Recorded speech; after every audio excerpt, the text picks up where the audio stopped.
नमस्ते। फेस को अट्रैक्टिव दिखने के लिए चिन का सिमेट्रिक होना, उसकी विड्थ, उसका हाइट और उसका प्रोजेक्शन नॉर्मल होना बहुत ही ज़रूरी है। बहुत सारे पेशेंट में चिन फेस की हार्मनी से मैच नहीं करती है, इसलिए वो पेशेंट अपनी चिन की सर्जरी को लेके कई सारे डॉक्टर को कंसल्ट करते हैं या तो इंटरनेट पर इंफॉर्मेशन निकालने को ट्राई करते हैं। उसके बाद उनको दो टाइप की चिन सर्जरी के बारे में पता चलता है। एक है बोनी स्लाइडिंग जीनियोप्लास्टी और एक है चिन इम्प्लांट।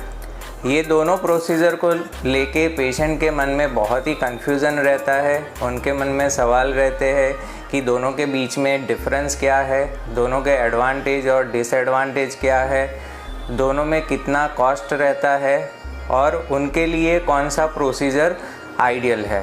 तो आइए डिटेल में बात करते हैं बोनी स्लाइडिंग जीनियोप्लास्टी और चिन इम्प्लांट के बारे में और उन पेशेंट के मन में जो डाउट है उसको क्लियर करने को ट्राई करते हैं। तो अब बात करते हैं बोनी स्लाइडिंग जीनियोप्लास्टी और चिन इम्प्लांट में डिफरेंस क्या है।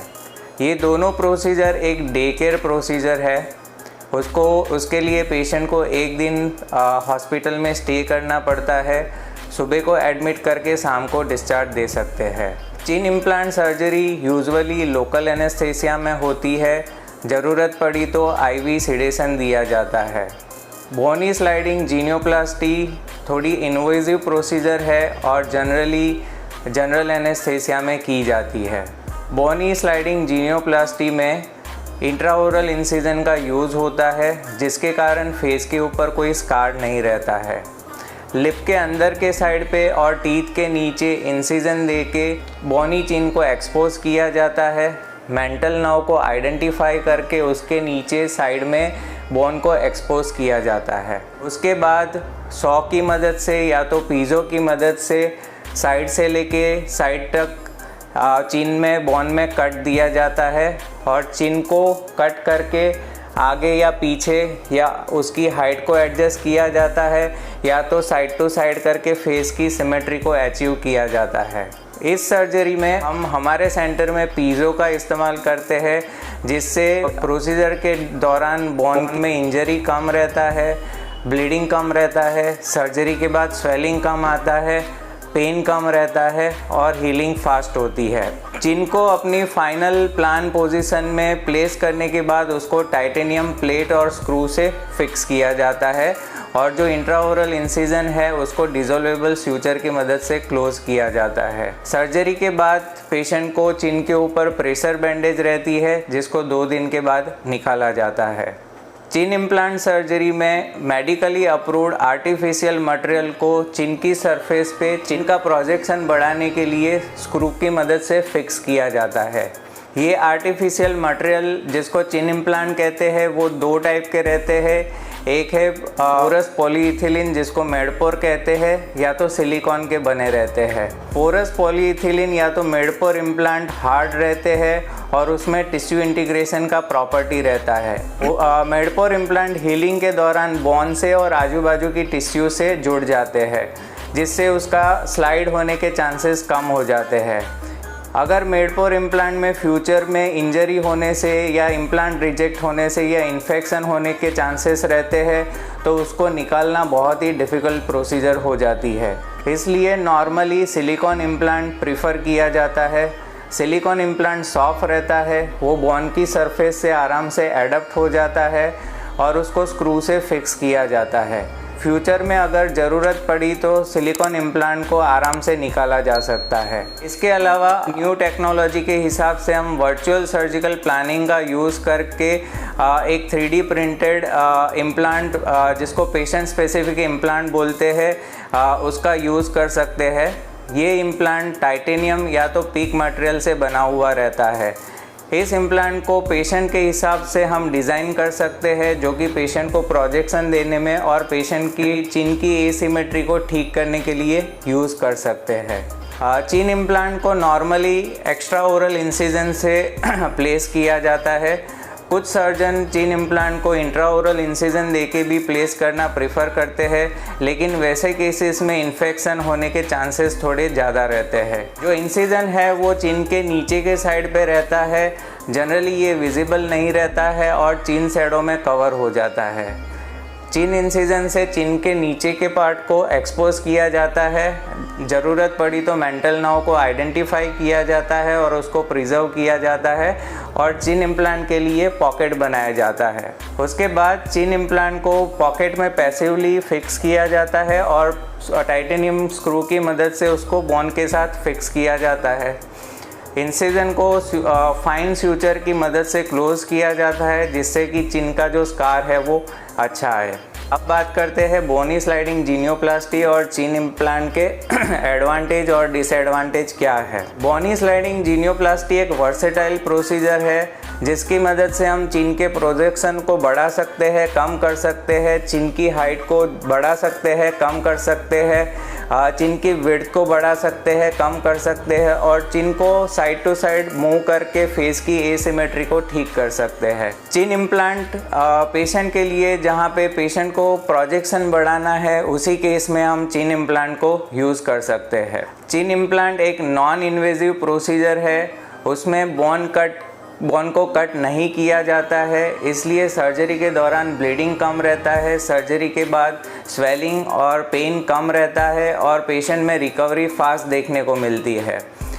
बोनी स्लाइडिंग जीनियोप्लास्टी एक इन्वेजिव प्रोसीजर है, जिसमें बोन को कट किया जाता है, जिसके कारण प्रोसीजर के दौरान ब्लीडिंग थोड़ी ज़्यादा रहती है। सर्जरी के बाद स्वेलिंग और पेन कंपैरेटिवली थोड़ा ज़्यादा रहता है और रिकवरी टाइम थोड़ा लंबा रहता है।